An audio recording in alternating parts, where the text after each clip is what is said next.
Hello everyone, on today's episode we're going to talk about connecting with people from the primal body language system.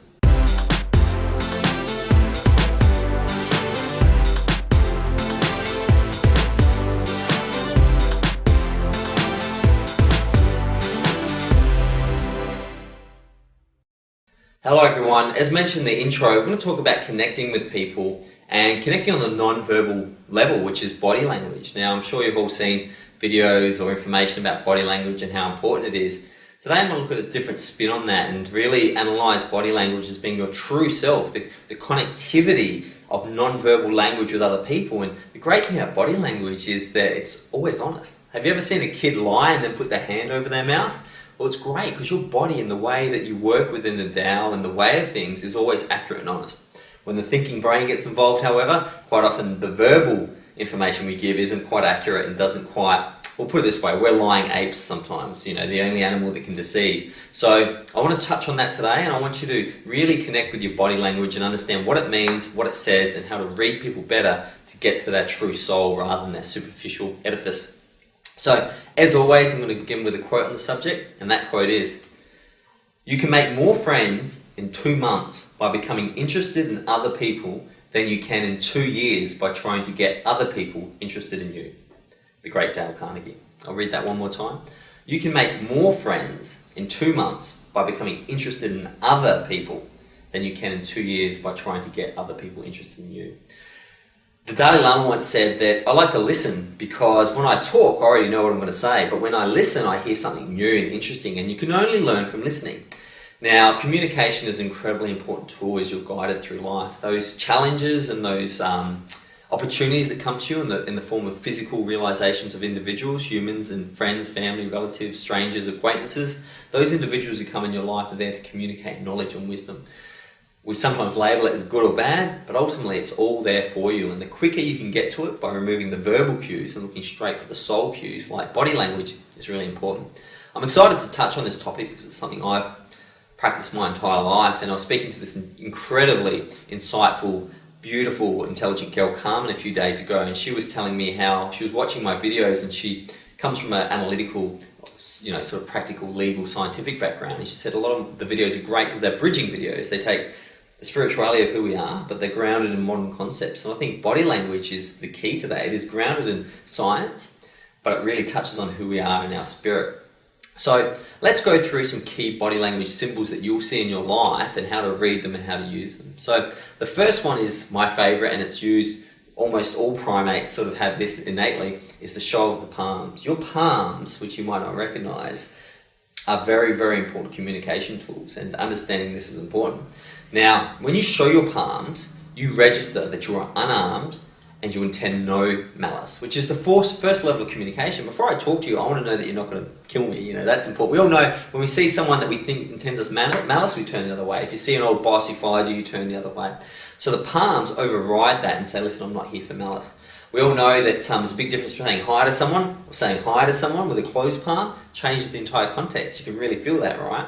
Now, when you show your palms, and it's very important to do that, especially when you're taking on subjects that are difficult to talk about. Let's say they have relationship issues, or let's say you have to confront someone about something that needs to stop. Showing your palms instantly drops their guard. And if you're not showing your palms during the conversation, in just small, subtle ways, you will find it hard to break down the tension. So the second tool in body language is still verbal, but it's incredibly important, so I've added it to this video. Use their name. Modern society is funny, and when we came out of the soup can factory and we were all those silver Campbell soups, we were one. But then we dressed the Campbell soup with a label, and that tells us the difference between spaghetti and baked beans. And we feel that if we don't know the difference between spaghetti and baked beans, we're in big trouble. And that's true. As we make our way through life, we need to differentiate things and understand them. Now, at your core, you've been taught that your name is your unique identifier. Now, that's not really true. Your unique identifier is the fact that you bring into existence reality, and you are nameless, You are like what in the Old Testament, the God without a name that we'll call, by many names, but never use that real name because you're that incredible. But we'll go back to the name. The name that you were given at birth has been drilled into you as being the most important word in the world. If you don't believe me, you can go to a party and you can barely hear what someone's saying to you next to you because the music's so loud. But then you hear your name from across the room and you look over and you see someone's either talking about you or have used your name. So you've been able to tune in to a faint noise because it's important to you, but haven't even been able to hear the person in front of you. The more you use someone's name, the more connected that your conversation is about them. An example would be, hey Brad, great to see you. And one of the things, Brad, I wanted to talk to you today was that, Brad, you really nailed this. And one of the great things about it, Brad, was now, as you use that person's name, more and more attention, more intention and attention and more mindfulness becomes focused on your message, which is really important. You need to focus your message in order to get the results. When I often teach this to people, they go, Brad, that sounded crazy. Like you said the word Brad 10 times. When you're talking to someone, try this out with a friend. Say their name 5 times in a minute during a conversation, make it normal. And then say, how many times did I say your name before? And they'll think about it and go, once or twice. Because people love the name, their name, and they're so used to it that you could say it hundreds of times and they love it. It's like your favourite song. You could hear it 10 times and still love it. It's because it's your favourite song. Use that name repeatedly, early, and consistently. Number 3, communicating involves using novel questions. When you go up to someone and say, how are you doing? The response 90% of the time is good. Whether or not they're having a bad day or a great day, it's good because they are designed and they have been conditioned to give that response. They've been asked that question so many times, they know good is a great response because it's a quick response and gets the conversation flowing. But we want to go deeper. We don't want to be ants bumping into each other in an anthill. We want to connect and understand each other's divine grace. So, novel questions like, what do you know for sure is a great question. Or, what drives you? What gives you purpose in life? Are great questions. You would have your own novel questions, but steer away from what do you do for a job. A better question would be, why do you do that as a job? And have you ever considered a different career? That really opens people up and you get to learn. The more you open up people, the more you see their manifestation of experience. You can draw on that experience and live through it and understand why they did the things they are and what they learned, rather than just getting that conditioned psychobabble. Oprah is great at this. Oprah asks a question to people that she meets for the first time and she says, what do you know for sure? And people go, that the earth is round? And she'll say, no, you believe that because you were told that. What do you know for sure? It's a great way to get to understand people's belief systems, because once you know what they believe or know, you can better attune with them and get a better understanding. Number 4, in regards to staying on the verbal nature of things here, vary your tone. If you speak in a monotone fashion, people can't work out whether you're really, really happy or really, really sad. And obviously that was a silly sort of example. However, I see it all the time. I don't see people pause for impact, raise their voice when they want to get the attention back, or soften their voice in order to bring people closer to understand their message better in close quarters. Varying your tone is very important, especially if you're public speaking or you're talking to a group of people. We're designed to tune things out, and things of the same wave frequency that come into our lives, we tune out. So it's important to vary your voice.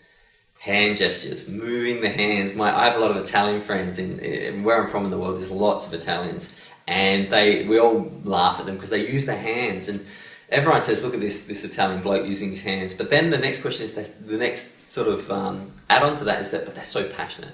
Move your hands, show you're passionate. Movement is communication. And if you're not moving and if you're not expressing yourself through your body, you're just babble. The difference between listening to a radio and listening to a person is a person carries the message energetically, whereas the radio is just noise through the air. Varying your tone is very important, and so is hand gestures. So, sleight of touch. You're a human, and on these little fingers that you have and the rest of your skin, you have billions of sensors that send communications, electric signals through your life. When you touch someone, especially when you have to deliver an important message, you use both the verbality, but you also use energy. People who have done Reiki or know about healing through hands understand that we carry healing energy. And by touching someone, you can really get your message across. Now, one of the other quotes that I came across when researching this subject was talk to someone about themselves and they'll listen for hours. That was from Dale Carnegie as well. You'll never be stuck for a conversation if you talk to someone about themselves. I used to say in my previous businesses is never ask someone a question they don't know the answer to, because they'll probably make it up. That's what happens. If you ask someone a question that they don't know, they may make it up, they may lie, or they may just end the conversation. Asking a question about them, they'll always know the answer. If you ask someone talking to you about your hometown and what was special about it, they don't go, oh, I don't know what my hometown is. I don't remember. They know the answer. The more questions you ask that people know, the better the conversation flows. Back onto body language, eye contact. Eyes are the windows to the soul. They're also the only part of the brain that is external to the body. I'm not sure if you know that, but the eyes are technically a part of the brain. They're connected to the brain. And looking someone in the eye is incredibly phenomenal. In fact, Harvard psychologists ran a study where they tried to get people to fall in love with each other by staring into each other's eyes for 15 minutes. And it was successful. Your eyes transmute your soul. They don't talk, your eyes don't talk, they don't talk people out of liking you, they don't talk people into liking you, they just reveal your soul. And isn't it interesting that when complete strangers stare into each other's eyes for minutes at a time, they feel love and connection without saying a word. Keep your eye contact, make sure that you're constantly communicating from your soul. That's the whole purpose of body language. And finally, smile.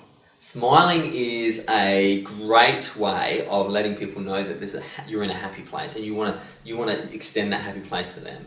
Smiling and while you're talking and really showing that you have a good time is funny, because when you smile, you feel happy and you can really transmute that into other people. In fact, once again, psychologists have taken this trick where they take people who are depressed and they monitor how depressed they feel. Then they get them to hold a pencil in their mouth and walk around for a few minutes, take the pencil out and then write how they feel. And almost all subjects have an increase in lift and mood by putting the pencil in their mouth. Now, it's interesting, there's nothing in lead that makes you happy. However, what happens when you put a pencil in your mouth? You must smile to keep it in there, otherwise it falls out. And if you're smiling for minutes and minutes, your body goes, well, I must be happy about something, and takes you into a happy state. Communication is at the core of what we do. Communicating your soul is what creates connection. And aren't we all here just for connection and love? Understanding body language is really important. I can't wait to talk to you and use my body and my words tomorrow, but until then, goodbye.